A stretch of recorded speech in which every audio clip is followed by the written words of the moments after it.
What up, Hyperchange? Welcome to another episode. Today we're talking about the huge news that hit over the weekend. Elon Musk and the SEC have reached a settlement. I mean, this has been an insane roller coaster ride for everybody in the Tesla community the past 4 days, from hearing that the SEC is suing Elon Musk for fraud, hearing that they almost settled and then they didn't, and then everyone, including myself, was getting ready for a months-long, publicly drawn-out legal saga that probably would have been bad for everybody involved. And then on Saturday, out of nowhere, news hits again that Elon Musk and actually the SEC have now settled their case.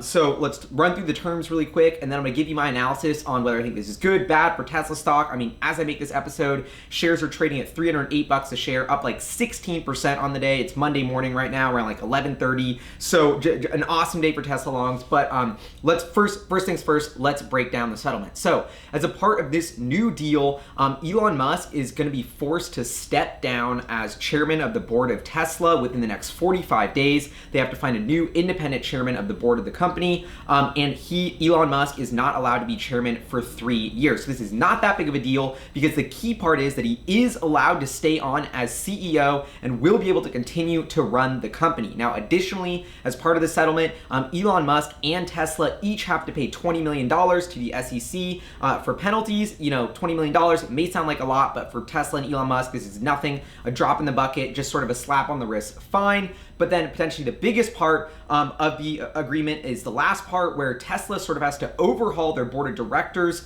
to get more oversight on Musk's communication with investors. That includes adding 2 new independent members to Tesla's board. So at the end of the day, I am unbelievably stoked about this news. I mean, you can see in the stock's reaction, the market loves this. It was going to be a dark cloud hanging over Tesla stock for months, even if they won the case. I don't know how well this would have been for the company. It makes it harder to recruit employees. Customers are worried that they're reading in the headlines that their CEO is being charged with fraud. Like, none of this is good. And now that has all gone away. So I think this is just awesome news. And I will say, it honestly seems like kind of a fair deal, because, Elon Musk did mess up with the tweets. I don't think he had bad intent, and I do think the reaction was overblown, but there's no doubt that he messed up in communicating this privatization the way he did. So I think it was actually a fair settlement. And what I'm really excited about overall is that I just hope this is a gut check for Elon. Elon Musk in the past 6 months, maybe a year, has been under incredible stress trying to ramp the Model 3 production, trying to get Tesla to profitability, that it's causing him to, sort of crack under pressure, make a little bit of bad decisions, including this privatization tweet. And so I really hope that this entire ordeal with the SEC really just proves to be a wake-up call to Elon, saying like, look, like the future of Tesla and the mission of the company is so important. Let's not let a couple tweets get in the way of that. And so I think in the end of the day, this will actually be a really, really good thing. It's the wake-up call that Tesla needs. It's a growing up moment for the company. I also wanted to say, like, this has just been a really tough weekend for me, and for me personally, and just like probably everyone involved in the Tesla community. I mean, I got so much hate on Twitter about this SEC charge. So many of my friends hitting me up like, haha, the shorts have finally won. Elon Musk gets charged with fraud. And like, it just made me really super sad and bummed about the world to see so many people excited that one of the most, disruptive, innovative companies trying to make the world more sustainable, so many people were cheering for them to go down. That just like really rubbed me the wrong way. I thought the SEC's trying to get rid of Elon Musk from running Tesla all was just way too extreme of a reaction, and would have been a tragedy of capitalism if it had actually gone through, and would have caused way more damage to Tesla than Elon's tweets if they had to remove him.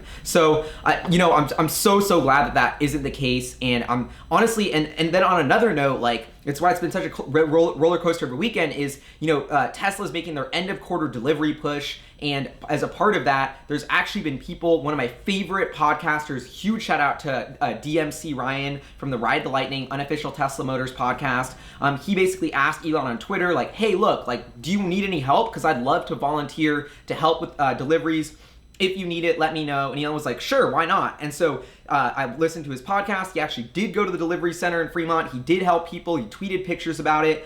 This inspired, all these other Tesla owners around the country to go to delivery centers, to volunteer their time on a weekend to help deliver cars, to educate new owners. Like, honestly, getting a little bit emotional just because I love the Tesla community that much, and just seeing everybody rally around each other, like Tesla owners helping other Tesla owners, helping educate them. Like, just so inspiring. So huge shout out to the Ride Lightning podcast for starting that movement. And as a part of that, it's just this bigger thing that makes me so happy the lawsuit is settled, because we can focus on the fundamentals of Tesla, on what they're doing as a company, on how fun their products are, on how amazing they are for the planet, on how, and I just think this is all amazing news. And I mean, in terms of the stock, I mean, it's so awesome to have this distraction gone, because now we can focus on how many cars Tesla's delivering. Electrek is out with a report as I'm making this episode that just said that Tesla built 80,000 cars this quarter, about 53,000 Model 3s. This means Tesla's overall production is ramped 50% from the 80,000 cars produced last quarter.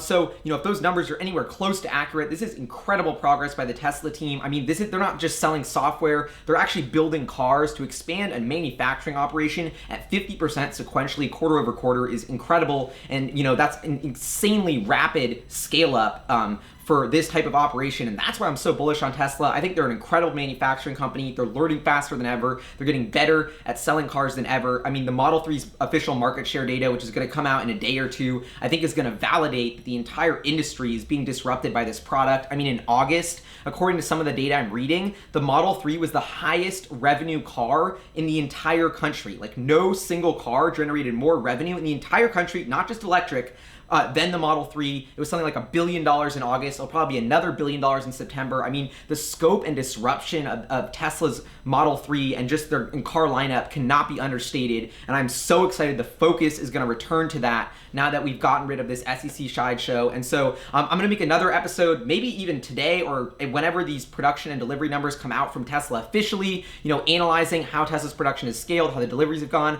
We're going to get a ton of new details there. So I'm staying tuned for that. Should be released imminently, but wanted to make this episode just say it's a huge sigh of relief that this case is behind us. Yeah, just like the biggest possible shout out that I could ever give to everyone in the Tesla community who just stuck it through this weekend, who just was positive the whole time, who just was on Team Elon, because I just think that's super important that we're there for Tesla. We're back in the mission. Being part of the Tesla community is it's been such an awesome part of my life. That huge thank you.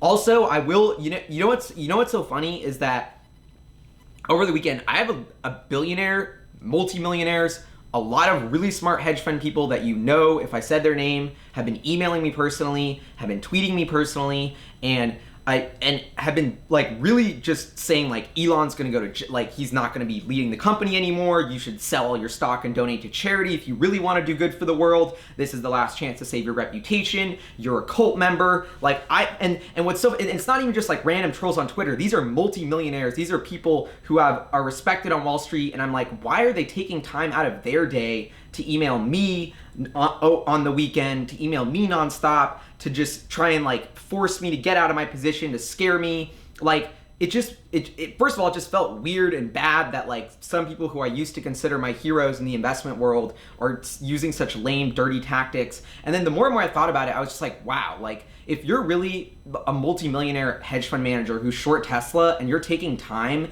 to email me, the same guy that you're saying that's a 25-year-old, that's a joke, who doesn't know what he's talking about, to try and convince me that I should liquidate my position, I think you're just projecting your own desperation. And so I sort of had this eureka moment of the shorts are more desperate than ever. The reason why there was so much loud echo chambers around this SEC news is because they wanted to create the biggest distraction possible, because if there wasn't a distraction, the only thing that would be left to focus on is that Tesla has increased their production by 50%, that the Model 3 is the best-selling car in the country, that the iPhone moment of the auto industry has arrived, the disruption is here, Tesla has cemented its leadership as the future of the automotive industry, and we are just in the early stages of watching Tesla dominate the entire automotive sector and really fully fill out this vision of disruption that has been in the works for over a decade. I mean, the Model 3, when I started following Tesla, was this thing called Project Blue Star. It didn't even have a name. It was just this theoretical project, and it was always we're building every car to get to the Project Blue Star. That'll be the mass market car that inflects the industry towards electrification. That'll be the car that changes everything. And it has. It's here. That was something that was 0.1% possible, and it's here today. The Model 3 I drove it. It blew away my expectations, which were as high as possible. It's blowing away my expectations in terms of sales numbers, in terms of demand. And so the vision of Tesla, master plan part one, build a sports car, use that money to build a cheaper luxury sedan, use that money to build a really cheaper, affordable, mass market luxury EV that hundreds of thousands of people are gonna buy and drive.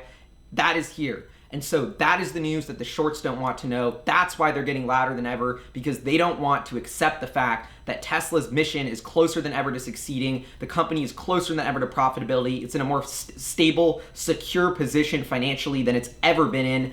This de-risks the entire bull thesis. I'm more excited about this company than ever. I think we're right around the corner from all-time highs if they keep executing. So Team Elon, Team Tesla, you guys are amazing. This is just a feel-good day for the community. Huge shout out. I'll make an episode very soon when we get the official numbers for production delivery. See you next time.